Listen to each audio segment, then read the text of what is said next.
తిరుపతి జిల్లా నాయుడుపేటలో వక్ఫ్ బిల్లుకు వ్యతిరేకంగా ముస్లింలు ర్యాలీ నిర్వహించారు.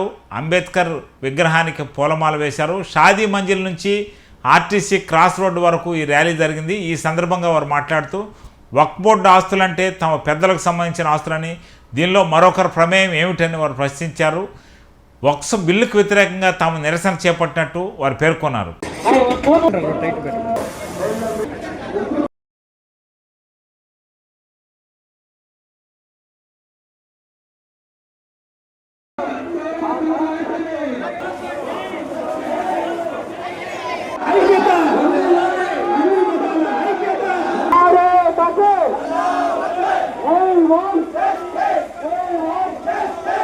వక్ఫ్ బోర్డు సవరణ బిల్లును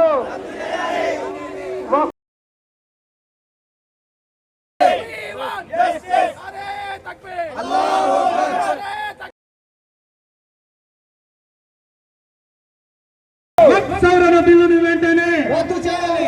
సవరణ బిల్లును వెంటనే రద్దు చేయాలి. మతాల ఐక్యత. జై జై భీమ్, జై భీమ్, జై జై భీమ్. జోహార్ అంబేద్కర్, జోహార్ అంబేద్కర్. దేశవ్యాప్తంగా ఏదైతే ఈ వక్ఫ్ సవరణ బిల్లును తీసుకొచ్చిందో కేంద్ర ప్రభుత్వం, దానికి వ్యతిరేకంగా దేశం మొత్తంగా ర్యాలీలు జరుగుతున్నటువంటి విషయం అందరికీ తెలిసిందే. ఈ ర్యాలీ యొక్క సందర్భంగా మేము చెప్పదలుచుకుంది ఏమంటే, వక్ఫ్ అనేది ఒక అంకితం. అది ఎప్పుడో తాత ముత్తాతల కాలం నుంచి దేవుని కోసం, వారి యొక్క స్వర్గంలో జాగా కోసం ఎంతోమంది త్యాగాలు చేసినటువంటి ఆస్తులు అవి. అది ఒక మతానికి సంబంధించినది. భారతదేశంలో అన్ని మతాలు, కులాల వాళ్ళు కలిసి జీవించే విధంగా మనకు రాజ్యాంగం వరాన్ని ప్రసాదించింది. మనకు ఈ భారతదేశం అనేది ప్రపంచ దేశాల్లోనే అత్యున్నతమైనటువంటి ప్రజాస్వామిక దేశం. మన అంబేద్కర్ గారు రాజ్యాంగ రచనా కమిటీ ద్వారా దాదాపు 2 సంవత్సరాల 11 నెలల 18 రోజులు అనేక మంది మహామేధావులంతా ఇవన్నీ ముందుకు వస్తాయని తెలిసే అద్భుతంగా రాజ్యాంగంలో అన్ని విషయాలు పొందుపరిచారు. మనకున్నటువంటి రాజ్యాంగాన్ని మనం ఖచ్చితంగా పాటించి ఫాలో అయితే ఎవరికి ఎలాంటి డిస్టర్బెన్స్ ఉండదు. కానీ రాజకీయ స్వలాభాల కోసం ఇలాంటి నల్ల చట్టాలని తీసుకొచ్చి అనవసరమైనటువంటి గందరగోళాన్ని సృష్టించడం కరెక్ట్ కాదని ఈ ర్యాలీ సందర్భంగా మేము కోరుకుంటున్నాం.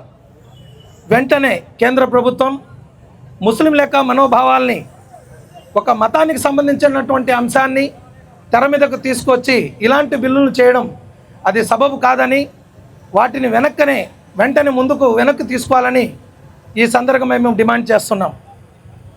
భారతదేశంలో అనేక సమస్యలు ఉన్నాయి. ఆ సమస్యల మీద దృష్టి పెట్టచ్చు. ఎంతోమంది యువకులు ఉద్యోగాలు లేక ఉన్నత చదువులు చదివి విదేశాలకు వెళ్ళి భారతదేశం యొక్క జ్ఞానాన్ని ఇతర దేశాలకు సర్వీస్ చేస్తున్నారు. ఎంతోమంది పేదవాళ్ళు బీపీఎల్, బిలో పావర్టీ లైన్ కింద బతుకుతూ అనేక సమస్యల్లో సతమతవుతున్నారు. ప్రభుత్వానికి ఎన్నో సమస్యలు తన ముందు ఉన్నాయి. వాటిని చూడొచ్చు. ఏ ప్రభుత్వం వచ్చినా మేము ఒక ప్రభుత్వానికి వ్యతిరేకం కాదు. ఏ ప్రభుత్వాలు వచ్చినా కూడా దేశంలో ఏదైతే సమస్యలు ఉన్నాయో వాటి మీద దృష్టి పెట్టాల్సిందిగా ఈ సందర్భంగా మేము కోరుకుంటున్నాము.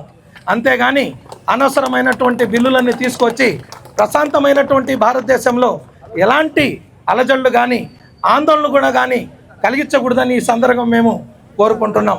ముఖ్యంగా ఇలాంటి పరిస్థితి రోడ్ల మీదకి రావడం, నిరసనలు తెలియజేయడం, ఈ పరిస్థితి రాకుండా చూడాల్సినటువంటి బాధ్యత ప్రభుత్వాల మీద ఉంది.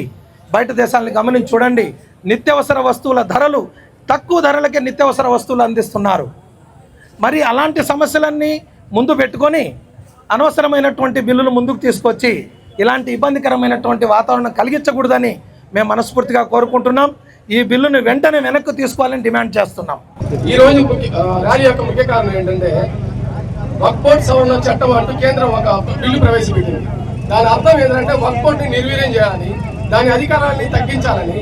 అదేవిధంగా వక్ఫ్ బోర్డు అనేది ఏంటంటే హిందువులకి దేవాదాయ శాఖ ఎలాగో మాకు అలాగే హిందువుల దేవాలయాన్ని పరిరక్షించడానికి దేవాదాయ శాఖ ఎలా శాఖగా ఉందో, వక్ఫ్ బోర్డు అంటే ముస్లిం మసీదులని, శ్మశాన వాటికల్ని, ఈద్గాల్ని ద్వారా వీటన్నిటిని పరిరక్షిస్తుంటుంది. ఆ చట్టాన్ని నిర్వీర్యం చేయాలని కేంద్ర ప్రభుత్వం ఈ బిల్లును తీసుకొస్తా ఉంది. దీనికి భారతదేశంలో ఉన్న ఏ ఒక్క ముస్లిం సోదరుడు ఒప్పుకోడు. అందుకే భారత్ ఏదైతే ప్రవేశపెట్టిందో కేంద్ర ప్రభుత్వం, మేము ఆ బిల్లుకు సవాల్ చేస్తూ సుప్రీంకోర్టులో పిటిషన్ వేయడం జరిగింది. సుప్రీంకోర్టు కూడా కేంద్రాన్ని హెచ్చరిస్తూ మీరు ఏదైతే ఈ బిల్లును అమలు పరుస్తున్నారో ఇది చాలా